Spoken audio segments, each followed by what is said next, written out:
Aquino versus Gatchalian, Meralco overpricing issue. So ngayon, Dad, nagkaroon ng kontrahan ang mga senador at ilang congressman at ang ating energy secretary tungkol sa napakamahal na electric bill na nararanasan ng publiko ngayon. Kasi ang sinasabi ni Senator Gatchalian na itong mga additional charges na napapansin ng publiko ay kailangan daw yan kasi yan yung mga tulong daw para sa mga may hirap natin mga mamayan, mga umaasa sa lifeline rate, mga 4Ps, mga kawawa naman daw sila kaya kailangan sila yung may subsidy. So, ang sinasabi naman ni Senator Bam Aquino, bakit kailangan manggaling sa consumer yung subsidy? Dapat galing yan sa national budget kung gusto natin i-subsidize yung mga may hirap. Ang sinasabi naman ni Chel Jokno, o nga naman, he's agreeing to the same stance of Senator Bam Aquino na dapat ang government ang sumasalo ng mga subsidies. Ang sinasabi naman ni Secretary Green, aside from yung mga may hirap, yung mga ibang charges dun para makatulong sa mga renewable energy daw na dapat daw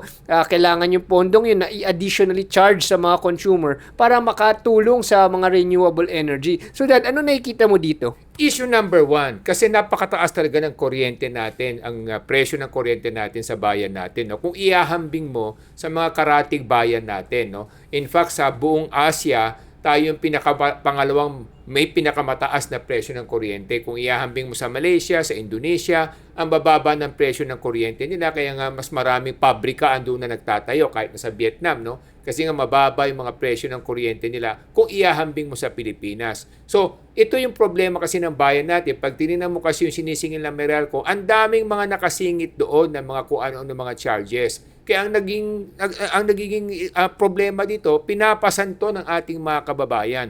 Yung sinasabi ni Bam Aquino, ni Senator Aquino, na sinasabi niyang merong singilin doon na para sa mga lifeline na kababayan natin, yung mga salaylayan, ang ibig niya sabihin doon, na dapat yung mga suporta doon, hindi sinisingil sa lahat. Yun dapat itinutulong ng pamahalaan o sinasagot ng pamahalaan, hindi sinisingil sa ibang mga kababayan natin. No? So yun ang problema kasi dito. Pero kung titingnan mo kasi, isa lang naman yun sa mga charges na dinadagdag ng Meralco sa kanilang singilin ng kuryente. Halos kalahati lang talaga dapat yung sisingilin nila sa nakonsumo nating kuryente, pero nagdodoble to kasi nga sa dami ng mga karagdagang charges dito. Yun ang nagiging problema. Kaya sa sobrang taas ng kuryente, talaga nagiging kalbaryo ito ng ating mga kababayan. Ngayon, Dad, actually, yung issue na rin to, sumabog rin to kasi maraming mga tao nagre-reklamo na at pinopost pa nga nila ang kanilang mga Meralco bill. Ngayon, meron akong example na isang Facebook friend ko, nagpost siya ng Meralco bill niya. Sinasabi niya, yung Meralco bill niya is 9,700. Sabi niya, hindi naman niya in-on yung aircon niya 24/7. Yung breakdown ng bill niya, nakasulat ay 5,000 sa generation. So, yun yung actual na ginamit niya. Pero may transmission fee, may system loss fee, may distribution fee na galing para kay Meralco, may senior citizen fee, may government taxes, so sabihin na natin yun yung VAT, may universal charges. Ang universal charges naman ay pampabayad sa lumang utang daw ng NPC bago naging privatized yung Meralco. Meron din dalawang renewable levy 1, renewable levy 2. So ang nagiging problema dito, Dad, maraming nagrereklamo at nakita natin dito, yung 5,000 yung sa kanyang generation, 4,000 yung mga other charges na napupunta kay Meralco. So ang sinasabi rin ng mga ibang kongresista katulad ni Aquino at saka ni Chel Jokno, bilyon-bilyon ang kinikita ng Meralco. Ba't nila pinapasa yung mga ibang fee na to sa ating mga kapwa Pilipino? Especially nga, marami nagtataka, ba't may mga renewable fee pa? May mga ibang tao na nag-install na rin sila ng solar para makatipid. Pero charge pa sila para sa renewable tax na to. So that, sa aking pagsasaliksik, nangyari to dahil sa EPIRA law nung sign nung 2001 na sinasabi na yung Meralco pwede nila ipasa ang mga gantong mga expenses nila sa mga consumer. So for me, Dad, parang nakakaloko naman na yung system loss china-charge rin sa bawat Pilipino. Kasi para sa mga nanonood na hindi nila naiintindihan, ang system loss, yun yung mga nawawala or stolen electricity. So yung mga tao na nakikikabit sa mga electricity, china-charge nila yung stolen electricity yun sa bawat mamamayan, hindi sa mga talagang nagnakaw. Yung nakikita kong problema doon, Dad, is if we're charging like yung mga renewable energy fees at saka yung mga system loss fees, parang mas magiging tamad yung mga kumpanya, yung mga energy companies like Meralco and yung mga ibang co-op companies around the Philippines, kasi sabihin nila, okay lang pala magnakaw ng electricity namin kasi sisingilin na lang namin sa lahat, tapos kikita na lang kami ng extra kahit na nanakaw yung electricity na yun. Pati yung mga renewable energy fee na to, supposedly, defend nga ni Secretary Garin na kailangan i-charge yung renewable energy fee or taxes na to para mas maraming ma-encourage magkaroon ng renewable energy na power plant dito sa Pilipinas. But Dad, do you agree that these charges are necessary? Shouldn't Meralco be carrying the cost of these burdens? Shouldn't all power companies in the Philippines not be charging this to the Filipinos? Kasi if they were to actually deduct it from themselves, pati sila dapat magiging mas vigilant sila to prevent people from stealing electricity. Diba, Dad? Oh, correct. No? In fact, isa-isahin natin yung mga tinalakay mo. Unahin natin yung EPIRA law na sinasabi natin na naipasa yan sometime in 2001, kung di ako nagkakamali. Yung EPIRA law na yan, kaya pinasa yan. Kasi that time, nung panahon na yon, ang National Power Corporation, siya yung pinaka-kumpanya ng ating pamalaan na nagpo-produce ng kuryente at siya din yung nagtra-transmit ng kuryente, yung mga kawad, no, papunta sa mga iba't ibang mga electric distribution company katulad ng Meralco. So kaya nalulugi yun kasi nga mismanaged dahil pag hinawakan ng gobyerno, kadalasan talagang malulugi kasi nga iba yung patakaran at pamamahala ng mga gobyerno sa mga kumpanya kaya nga hindi efficient yun. So isa-isahin natin.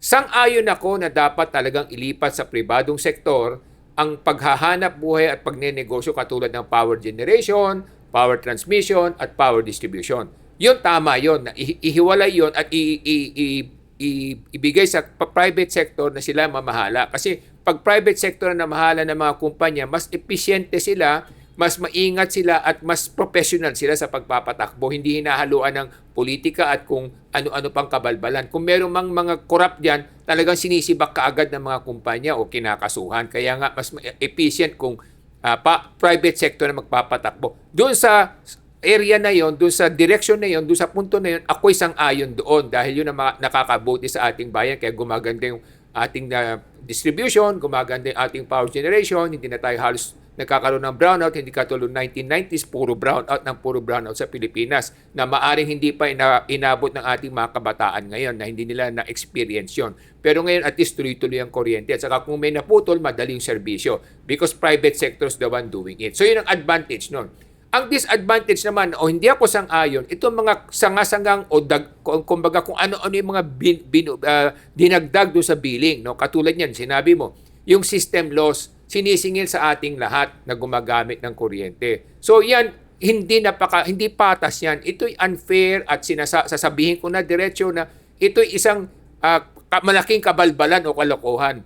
Dapat kasi yung kumpanya, private company, sila dapat ang sumalo niyan. Kasi nga, bakit mo isisingilin sa ibang tao yung nawawalang kuryente? Kung kumbaga may supermarket ka, yung mga ninanakaw sa supermarket, sisingilin mo ibang tao. Hindi naman patas yun, hindi ba? Trabaho nila na tiyakin na maayos yung kanilang pagmo-monitor ng mga nagnanakaw. Meron naman silang kaya naman nila magbayad ng mga security o mga police na iikot-ikot para mag-imbestiga kung sino nagnanakaw ng kuryente. Bakit mo kinakailangan singilin yon sa mga ibang consumers? Hindi fair yon sa mga consumers. Pangalawa, yung sinasabi mong renewable energy.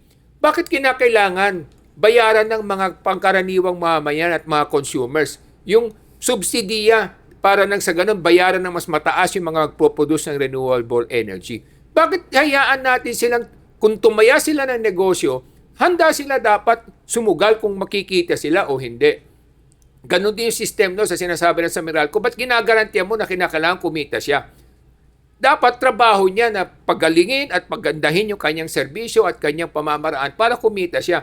Hindi natin pwedeng garantihan na kikita siya. Kaya nga negosyo, ibig sabihin pag nagnegosyo ka, nakapital ka, pwede kang malugi, pwede kang kumita. Siyempre, mas gusto natin kumita mga private companies. Dapat naman kasi kung di sila kikita, di wala nang mamumuhunan. Pero hindi kinakailangan garantihan ng gobyerno na kikita ka. Di ba? Susuportahan ka lang, tutulungan ka, pero hindi garantiya ng gobyerno nakikita. Kaya sinasabi ko, yung sinasabi nating renewable energy, ganun din. Kung gusto nila magtayo ng mga renewable energy companies like mga solar, mga wind and everything, bakit yung mga consumers ang magbabayad? Di ba? Kung hindi talaga viable yun, bakit kinakailangan pasalo natin sa mga consumers kung hindi nila kayang kumita at lumaban ng patas at sabayan sa mga coal producer, sa mga fuel power generation? Ba't kinakailangan pondohan at paghirapan ng ating mga kababayan? Kasi tandaan natin, 90% ng mga consumers, talagang alam natin ang kinikita nila sapat-sapat lamang para sa kanilang budget sa pamilya. Tapos ikakarga mo sa kanilang budget lahat yung mga para sa mga taong hindi naman dapat suportahan, hindi ba? Yung mga Sinasabi naman ni Senator Bob Aquino at saka ni Congressman Chel Diokno, yung mga nasalaylayan dapat suportan. Definitely, doon sang-ayon din ako. Ang hindi lang ako sang-ayon sa mga iba't ibang sinisingil doon na kinakawawa nila yung mga mamamayan natin. Kaya katulad sinabi mo, 5,000 lang talaga yung konsumo niya pero sinisingil sa kanya mahigit 9,000 plus, di ba? So halos doble na kaagad doon pa lamang. Doon sa 5,000 na yun, may kita na rin sila doon. Ba't kinakailangan pahirapan pa natin yung mga kababayan natin sa pagpapataw ng mga kung ano-anong singilin sa ating mga kababayan? In fact, meron pang VAT yan, no? So may VAT pa. So, kumikita na rin yung gobyerno sa kuryente. Tapos dadagdagan mo pa ng kung ano-anong sinisingil mo. Kawawa naman yung mga kababayan natin, lalo na yung mga nasa middle class o yung mga working class, yung mga nagtatrabaho na alam mong, kumbaga, isang kahig, isang tuka na nga lang, paparusahan pa natin. Hindi yun ang hindi ko sinasabing, hindi ako sang-ayon at hindi yun pata sa ating mga kababayan. Ngayon naman, meron pang isang comment yung isang kongresista na si Congressman Eli San Fernando na sinasabi niya na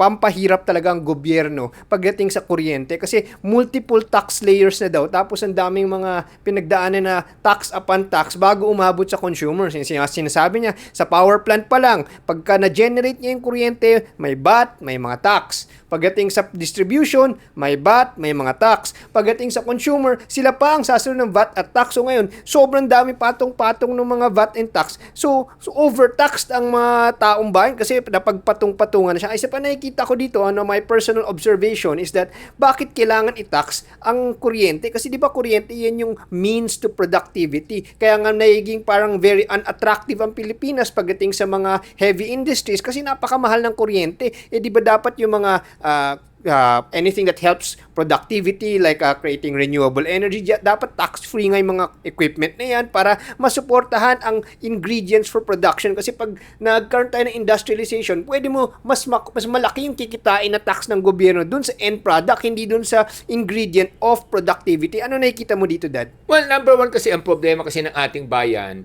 lubog tayo sa utang, no? So una 'yon. Pangalawa, ang laki ng binabayaran nating interest sa mga inutang ng ating bayan.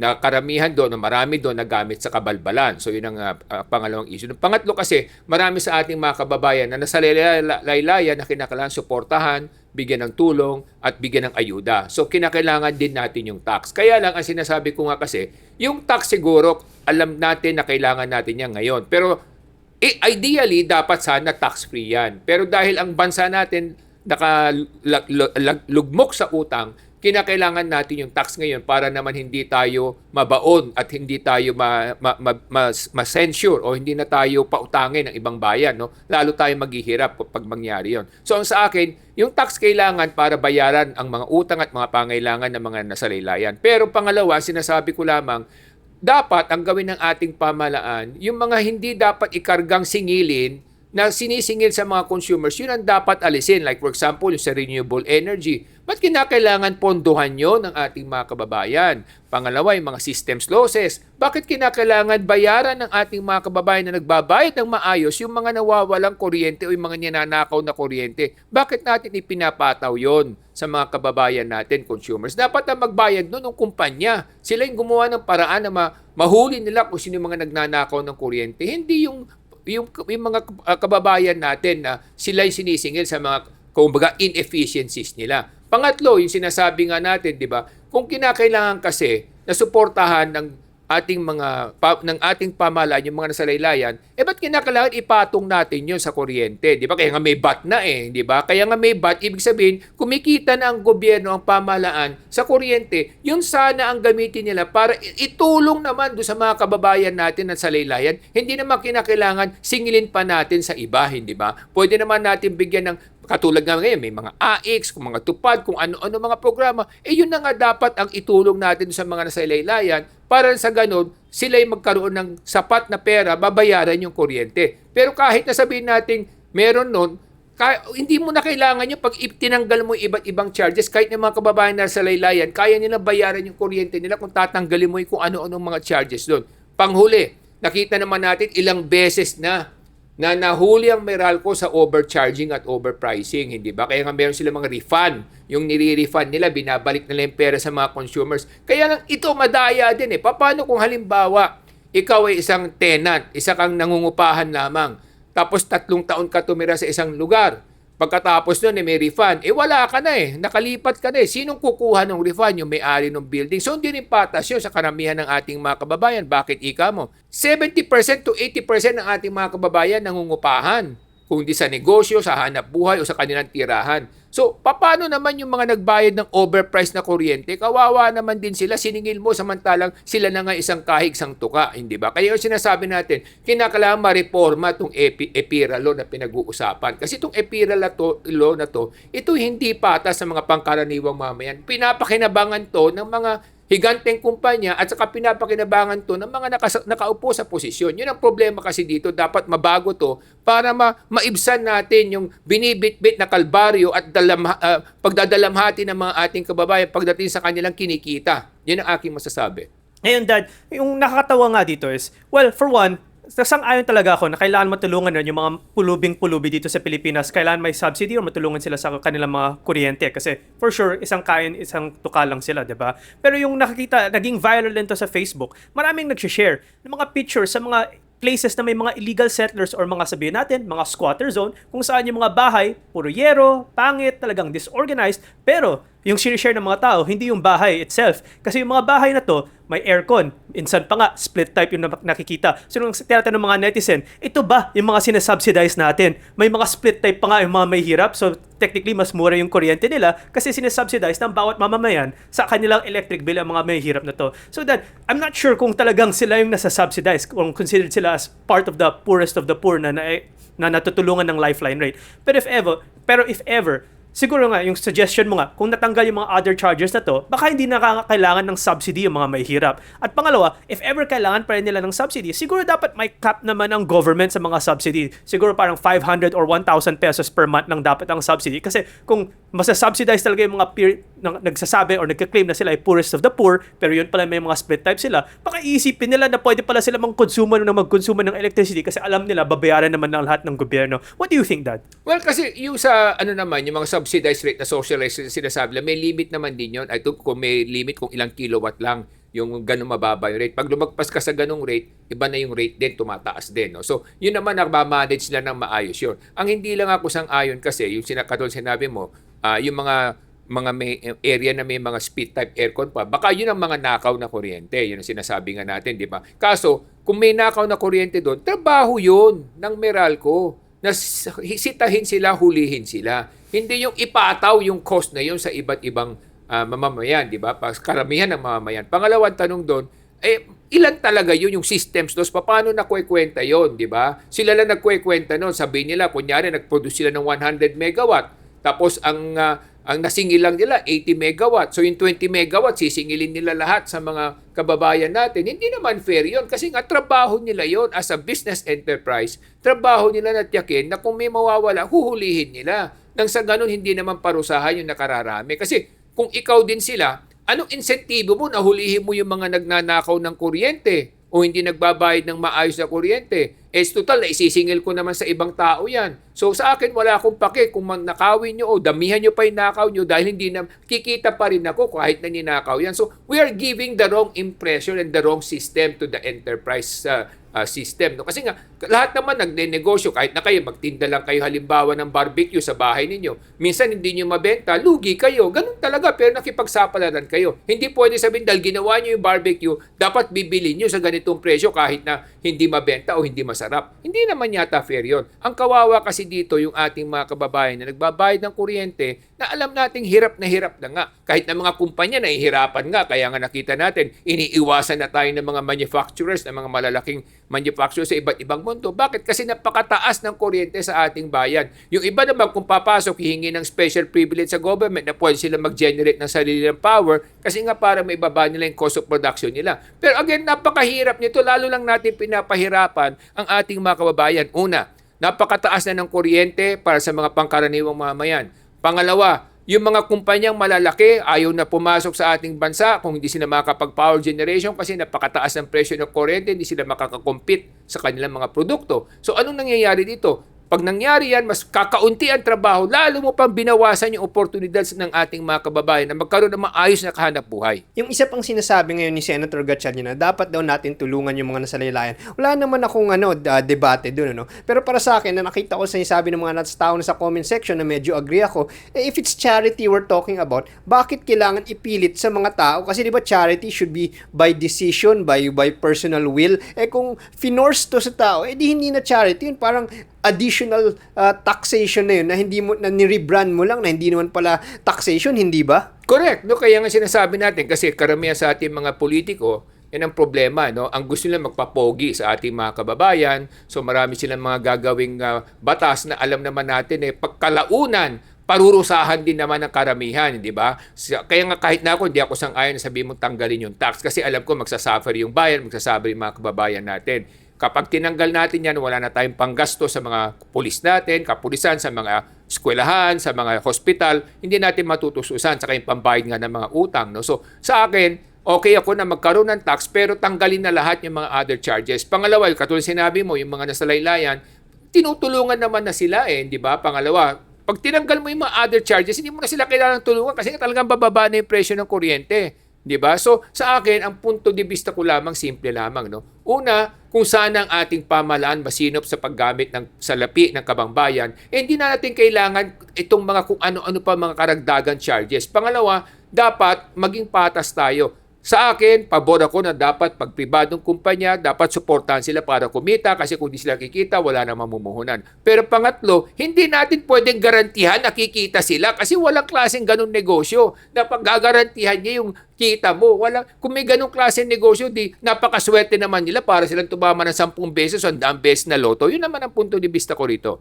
Ngayon naman, ang isa pa nakikita ko is yung mga kababayan natin, kung kailan lang tumaas ang kuryente, tsaka lang sila mag-aaral at magsasaliksik kung bakit nangyari to. Pero nangyari na, napatupad na, nagawang law na, mahigit 25 years na, tapos tsaka pa lang ngayon magkakaroon ng alertness na, uy, may ginto pala, bakit may ginto? Ang nakikita ko kasi dun sa France, sa Japan, sa US, pinopropose pa lang sa Kongreso, sa Parliament, pinag-uusapan pa lang dun yung mga detalye ng gagawing bagong panukala, magrarally na sila kung tingin nila makakasama to sa mga taong bayan dito. Nangyari na, naipasa na, tumakbo na, 25 years na tumakbo, tapos kung kailan tumaas yung kuryente na medyo nakaaray sa kanila, tsaka pa lang mag-awaken. So, nakikita ko dito, kulang ating mga kabayan sa comprehension, kulang sila sa edukasyon, hindi nila nakikita kung ano yung mga implikasyon ng mga pinagpo-propose ng ating mga kongresista, ating mga policy makers. Kaya napaka-importante mga kabayan, yun yung pinaglalaban namin dito sa Ilocano Defenders Party List. Kung may edukasyon ng ating mga kabayan, hindi mangyayari ang mga ganito mga pangyayari. Kasi